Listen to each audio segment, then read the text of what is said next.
Hi అండి. Chicken curry తక్కువ మసాలాలతో చిక్కటి గ్రేవీ ఎలా చేసుకోవాలో చూపిస్తున్నాను అండి. కిలో చికెన్కి అల్లం వెల్లుల్లి పేస్టు, పసుపు, ఉప్పు, అలాగే ధనియాల పొడి, కారము, కసూరి మేతి, వేయించిన జీలకర్ర పొడి, కొంచెం చికెన్ మసాలా, అలాగే ఒక కప్పు పెరుగు, కొంచెం నిమ్మరసం యాడ్ చేసుకొని వీటన్నిటిని చికెన్కి పట్టేలాగా బాగా మిక్స్ చేసుకొని దీన్ని మినిమం అరగంట పాటు మ్యారినేట్ చేసి పెట్టుకోవాలి.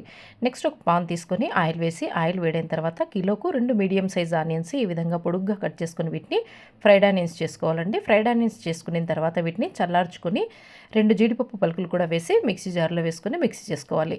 నెక్స్ట్ ఇదే పాన్లో ముందుగా మ్యారినేట్ చేసి పెట్టుకున్నటువంటి చికెన్ కూడా యాడ్ చేసి బాగా మిక్స్ చేసి 5-6 నిమిషాలు మీడియం ఫ్లేమ్లో ఉడికించుకోవాలి. 5-6 నిమిషాల తర్వాత మనం ముందుగా గ్రైండ్ చేసి పెట్టుకున్నటువంటి ఆనియన్, జీడిపప్పు పేస్ట్ యాడ్ చేసి బాగా మిక్స్ చేసి కన్సిస్టెన్సీకి తగ్గట్లు వాటర్ యాడ్ చేసి ఇందులోనే 4-5 పచ్చిమిర్చి కూడా యాడ్ చేసి బాగా మిక్స్ చేసుకొని మరో 6-7 నిమిషాలు ఉడికించుకుంటే ఎంతో టేస్టీగా ఉండే చికెన్ కర్రీ రెడీ అండి. For full video please visit my channel.